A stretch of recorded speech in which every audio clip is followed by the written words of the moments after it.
Hello दोस्तों, मेरा नाम है सेवक सिंह और आप देख रहे हो मिस्टर सेवक मैकेनिकल चैनल।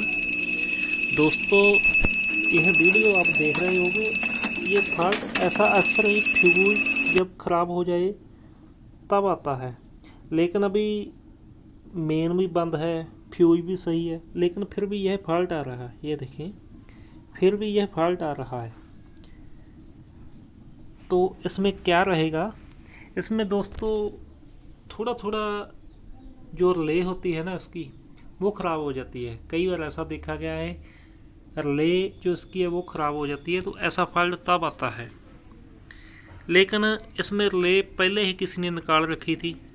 यह देखें, ये मेरे पास किसी मैकेनिक के पहले देखा था, उसने ये देखें ये प्रिंट वगैरह काफ़ी उखेड़ दिए हैं रिले के। अभी इसमें रिले भी नहीं है।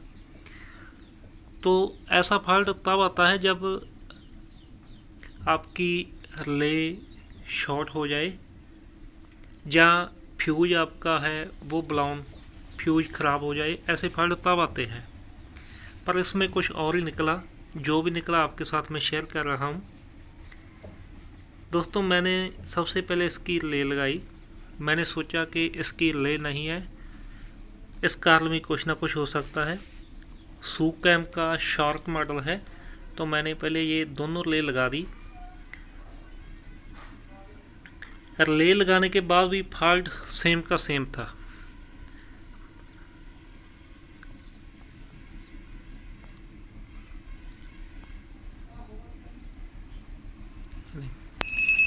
अभी फॉल्ट सेम का सेम था। तो अभी हम क्या करें? अब हम किस साइड में जाएं? उसके बाद दोस्तों, अगर रिले सही हो तो हम जाते हैं माइक्रो कंट्रोलर की साइड, क्योंकि इसमें ऐसा फॉल्ट हो सकता है, क्योंकि ये अपनी मनमर्जी करने लगता है। तो जब मैंने माइक्रो कंट्रोलर निकाला तो उसके नीचे मुझे लगा कि यहाँ पर कुछ मिट्टी धूल काफ़ी जमी हुई है, और साथ में कुछ कुछ नमी है, मॉइस्चर है। तो मैंने हीट गन से उसे सुखाया।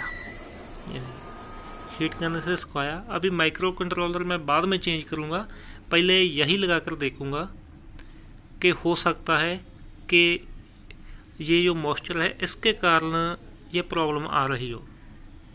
तो अच्छी तरह से सुखाने के बाद मैं ये लगा रहा हूँ।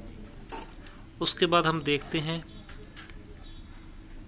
कई बार दोस्तों ऐसे फॉल्ट आते हैं जो कि बगैर किसी कंपोनेंट चेंज किए ही निकल जाते हैं। और अगर हम दोस्तों कंपोनेंट की तरफ चले जाएं तो एक एक दो दो दिन हमारे ख़राब भी हो जाते हैं। खासकर आजकल जो ये प्रोडक्ट आ रहे हैं सॉफ्टवेयर माइक्रो कंट्रोलर, इसमें दोस्तों काफ़ी ऐसी प्रॉब्लम आती है जो कि मॉइस्चर और मिट्टी के कारण ये प्रॉब्लम आती है।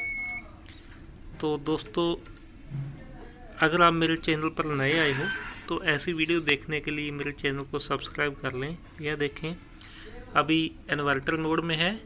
अब हम इसको मेन सप्लाई देंगे, मेन 220। उसके बाद देखते हैं कि ये मेन मोड में आता है या नहीं। ये देखिए,